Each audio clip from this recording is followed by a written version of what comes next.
it's like an out-of-date thing. And how could we try to rebuild up alternative or more integrated social theory through inter-Azure or pan-Azure or hetero-Azure, especially in the new kind of imaginary community like transborder cyber community. Yeah. Yes, yeah. Well, no, thank you. I mean, that's a very good point. And one thing, of course, is that people very often misunderstand globalization. People think it's homogenization, that we're all becoming alike. So, people talk about McDonaldization, so that we're all the same. And of course, it's not true. One big movement within globalization is regionalization. So regional identities become very strong. Another thing is differentiation, the kind of thing you talk about. Once you were able to talk about England and Britain in the same breath. Not anymore. Scotland wants to secede. Many Welsh people want to secede. Northern Ireland has always wanted to secede, and so on and on. And that has a lot to do. I mean, this is a slightly different point, but with the decline of the welfare state, actually, that it's not able to provide the funding to maintain cultural integration, as we think of. And if you don't have the funding to maintain cultural integration, there's a tendency sometimes to differentiate. Sometimes people want to drop out. Okay? So globalization is many different things. What is true probably is that in terms of finance, globalization has probably succeeded most. But what people, I think, mistake is somehow that all the OECD countries, for example, will be the same. I don't think it's true at all. And similarly, I don't think it's even that these nationalism, which we see a lot today, right? Every time you open a newspaper in East Asia, it's conflict between China and Japan over Diaoyu or Senkaku, or Japan and Korea about Takeshima or Tokyo, and these really stupid issues. But it doesn't actually mean that this is the same kind of nationalism that happened 100 years ago, that led to World War I. I seriously doubt that Japan and Korea, South Korea, or Japan and China will go to war over this small piece of island. They did. They would have 100 years ago. I don't think that's true anymore for a number of different reasons. So I don't mean to convey a sense that globalization is one thing. I mean, you're absolutely right. Many different things happen. And one of the reasons many different things happen is that, again, it's not a world of determinisms. That's another thing I wanted to say.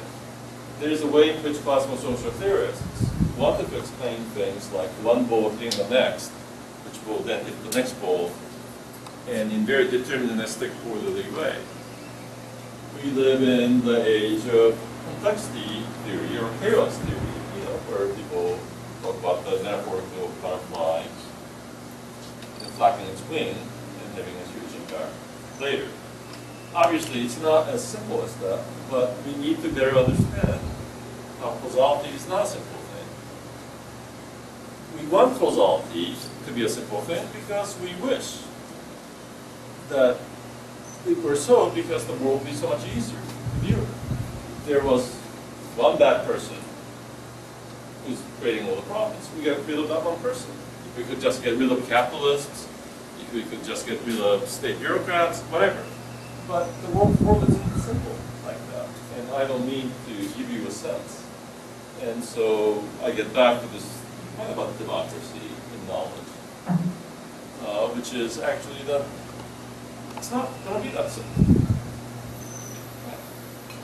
People don't like simple things. Look for dictators.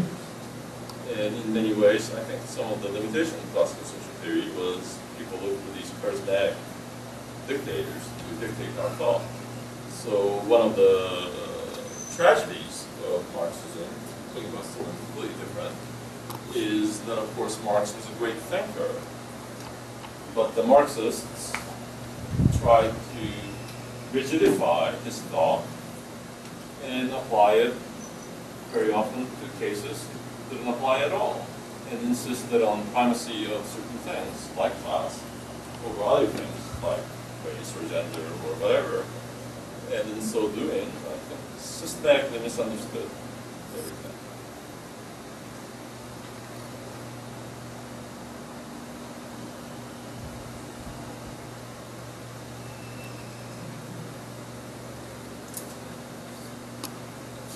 Well, if this were in my class, I would ask you questions. Since I don't know you yet.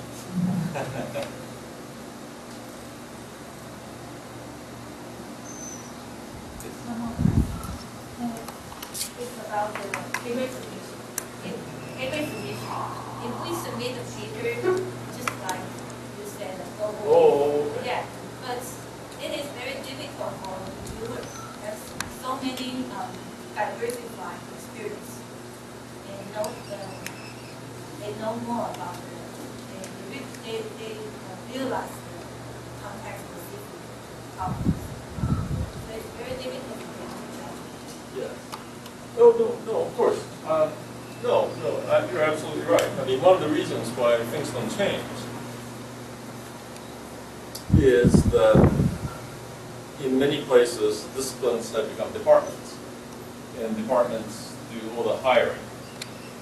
So by controlling the labor market, you control the intellectual agenda.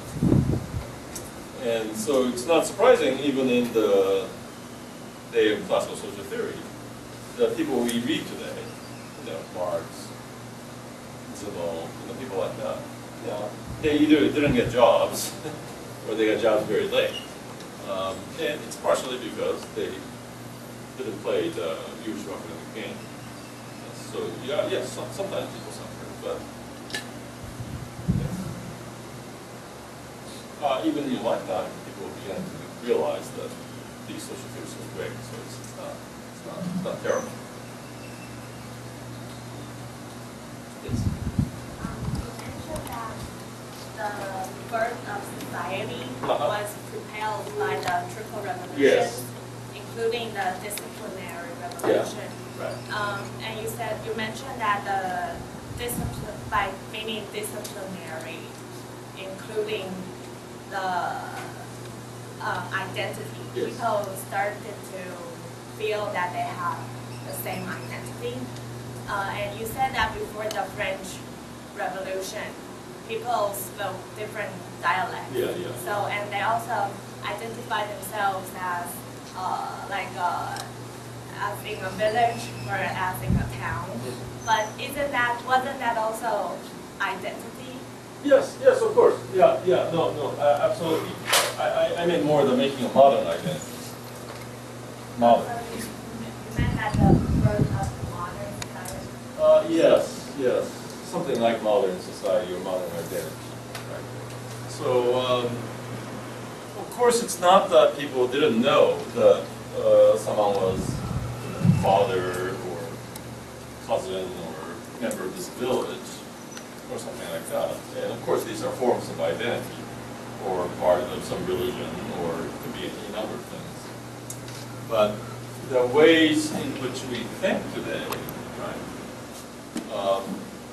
And this is most obvious, when you travel, right? Who are you? If I ask who you are, say you go to, I don't know, Japan, and people ask, who are you?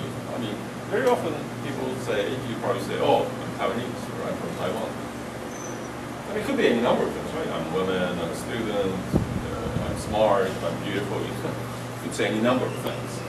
But most often people believe in these identities, modern identities. And I think that's actually quite significant. And one of the things that happens, and this relates to the globalization point, is that also begins to break down in the last 30 years or so. Not just in the US, but increasingly everywhere, right? So when we talk about identities in the US or UK, and I suspect in Taiwan as well, it's increasingly no longer these modern identities, like national identity, but it's the lifestyle, I'm gay, I'm X, I'm Y, and the subnational or subcultural or subpolitical identities become primary. And this is where, my sometimes research interest in popular culture become very, very important. So what kind of orients people no longer are the classic identities, right? So in classical social theory, there were quite a few, but not that many. Nation, class, status, to some extent sex and gender, to some extent race, nation, class, occupation, but not many more. Today, we don't think like that. Increasingly, people don't identify by their work. They rather identify by their popular culture interest, for example. And the social media just kind of magnifies it. And I think that's connected to what I was saying about globalization before. That it does many different things. Modern identity gets fractured as well.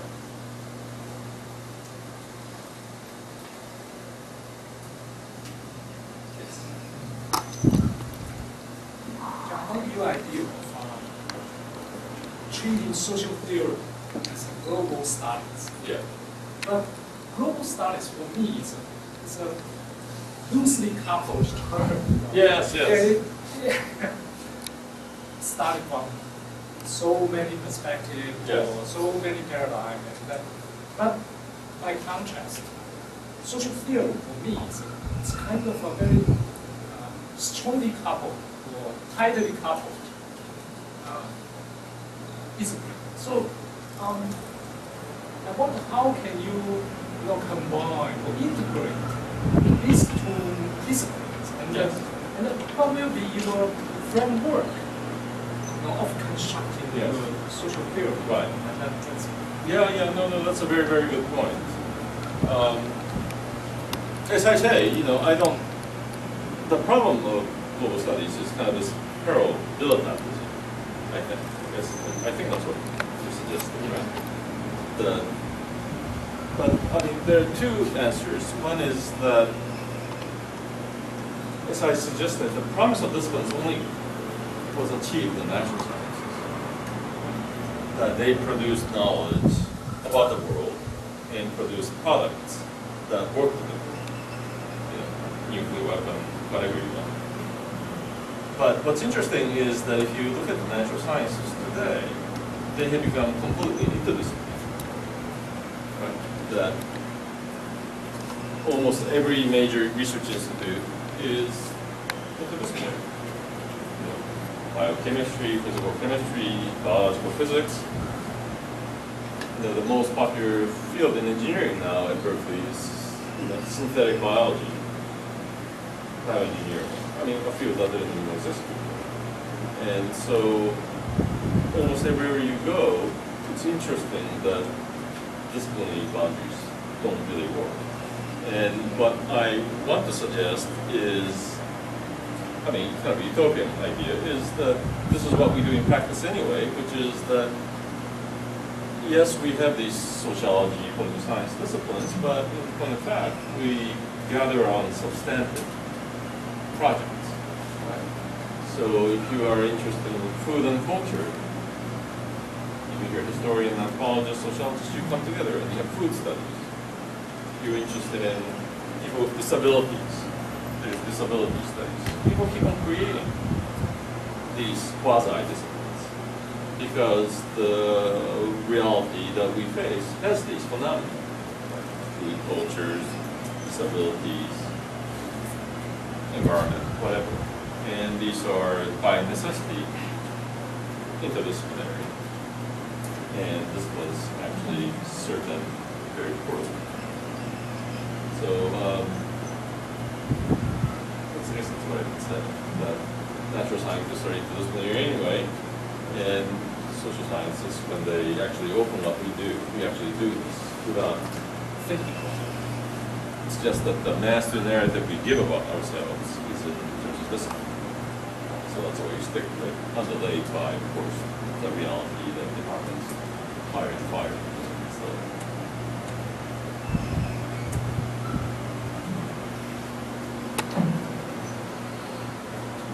yes.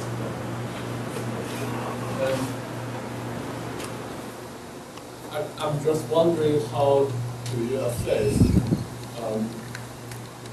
the more and more maybe kind of radical suggestion about the dismiss of traditional social theory, like, for example, John Irving's idea about the sociology beyond society based on mobilities, or something like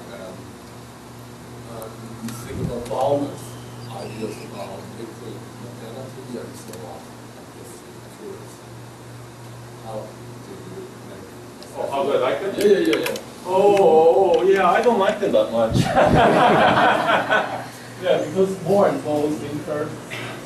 Yeah, no, I'll tell you why I don't like them. I mean, I think you're talking about people like John Urey and, Society Beyond Societies and Bauman and people like that. They're all British sociologists. I mean, I like them in some ways, but I think one of the reasons I don't like them that much is that they are kind of like armchair thinkers.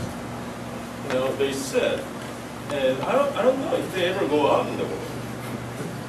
Actually, Urey just began to study China. But it's really embarrassing because he doesn't know any Chinese. Actually, been to China several times. And I mean, that's like the David Priestman thing I was telling you before. It's terrible. So he starts talking about, he learned 2 Chinese characters.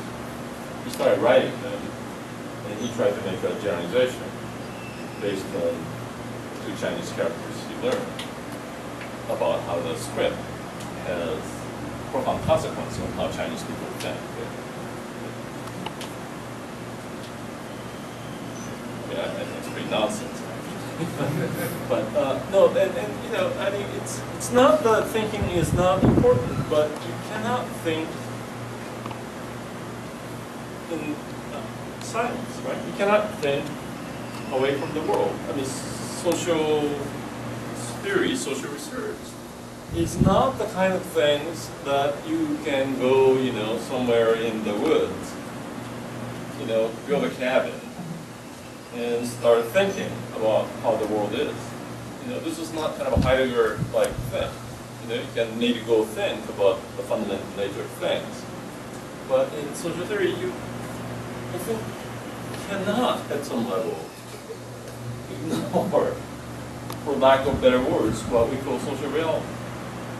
I mean, yes, of course, Bauman talks about liquid modernity because he reads in the newspaper about X, Y, and Z, but I would suggest that it's much more illuminating to read, even a good ethnography or even a journalist, even following one person, like a migrant worker going from, some God-forsaken village in, Sichuan, finding herself in Chongqing and eventually, ending up somewhere else. We're doing a lot more about the nature, not just of China, but the nature of the modern world, how we're changing by this concrete thing. And it's this fear of the concrete, real individuals, that, I mean, that's a slightly different problem from the one I'm talking about. That is, I think, a horrible thing in social sciences. That, I mean, to put it somewhat differently, right? If you wanted to learn about Taiwan today, this island, society as we would probably call it, what would you read? If you met someone who had, time to read 100 pages, 200 pages, what would you get? Well, I suspect that most of you, even though you are sociologists or social scientists, will give a series of Taiwan sociological review articles. Some people probably give novels. Some people might give a biography. Some people might give history. You know, and it's this concreteness that social scientists learn to abhor, learn to hate, because the whole point is to tame them. But I think that's a problem, because the world actually is made of these individuals and complexities. And so the point in part is not to kill them, not to make them insane. And that's the classic way in which, I mean, again, I talk about Marxism because it's a very instructive case. It's supposed to be a theory of emancipation. Well, in practice, of course, you can say Lenin or Stalin didn't follow what Marx wrote, but you know, it's deeply embedded in the theory itself. It's very deterministic, and it's very homogenized. And it's designed kind of as a theory to kill the complexities. And so it's not surprising in some way that it's compatible with Stalinism. I mean, you know, I like Marx, so I'm not trying to be anti-Marxist. But there's a way in which theory can be very authoritarian, and this is the point. And in terms of Bauman or Uri, again, I think it's deeply problematic to just think that you can be a great thinker, king of social theory, by sitting in a chair somewhere and pronouncing on the nature of the world. You know, the world is X. Whatever it is, like modernity, society beyond society. I'm not a big fan of that.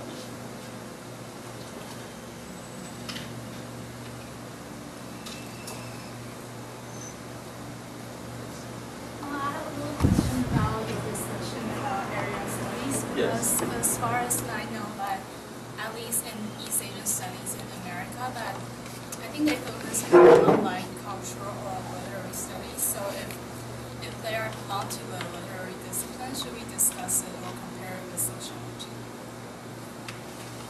Can you say the last part again? No, I mean if like maybe area studies are more like literary or cultural studies, should we compare it with sociology? Oh, I see what you're saying. I mean, it is true that humanities, literature, art, and so on are basically very important. But in fact, the social sciences are actually a very important part of it, and in many ways, kind of dominate both in numbers and the volume of scholarship. So I mean, it's not that what you're saying is misleading in any way.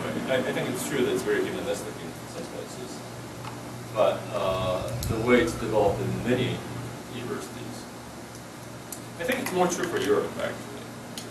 So if you go to a German university or English university to do Asian studies, means to do really classical humanities. You know, you learn classical literature, pre-modern history, that's where the emphasis is. Because the assumption is that the foundation of civilization is in the great text. So how do you learn about China? Well, you know, people actually still seem to believe that you read the great texts. You read Confucius, you read Mencius, Jushi, whatever, and you believe that you have a clue to the way China is.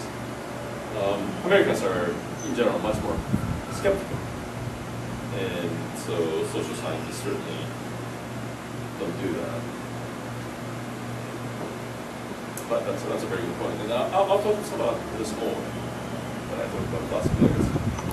Because one of the arguments I made is that actually this classical legacy is actually not that important in the case of East Asia. I think. People disagree, of course. In the first part of your lecture, you talk about how the idea of nation and society came to being almost at the same time. But and your project seems to be an effort to transcend the study of society from the limits of nation.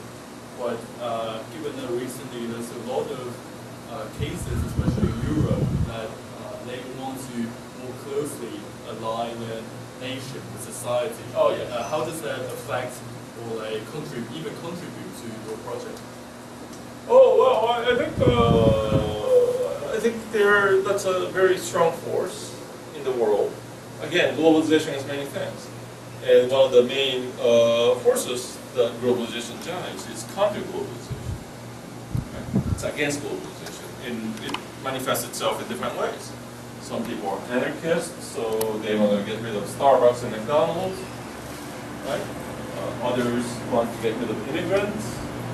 Other people want to make sure that only that national language is taught. If it's English in the US, French in France, and so on. This is a movement that's true in all the OECD countries. Right? So you see a very powerful counter-globalization nationalist movement in, I think, all the OECD countries. It's strong almost everywhere.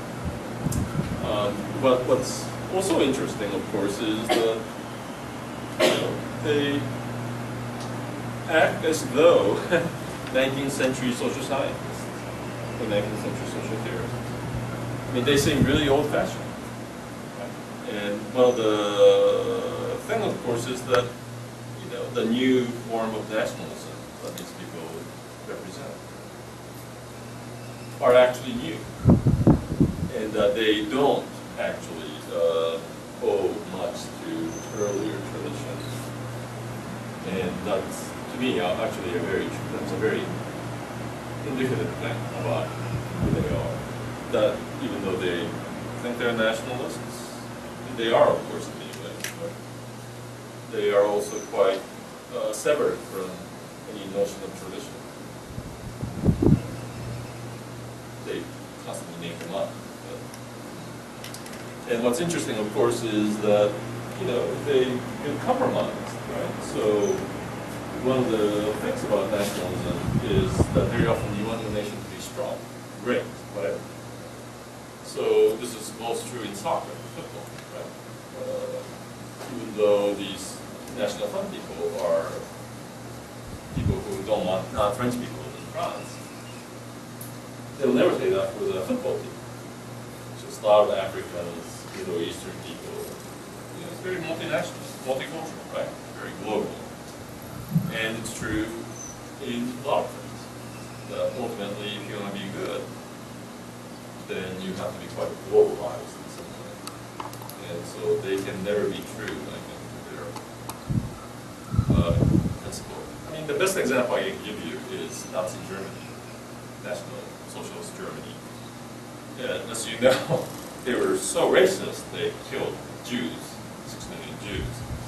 And they wanted to create a pure nation, pure Germany. But we know, statistically, that there are more foreigners in Germany at the end of Nazi rule than at the beginning of Nazi rule. And one of the main reasons is that Nazis really wanted to expand military and economic production, and at the same time have a huge army, military. So they had no choice but to recruit foreigners. And so even though their ideology was to create pure German nation, practically they create a more heterogeneous, more mixed, more multinational or multicultural Germany, even though they killed so many Jews. And so that's the fundamental contradiction that every nationalist faces today. It's impossible to beat. I mean, maybe you can go live in some small island.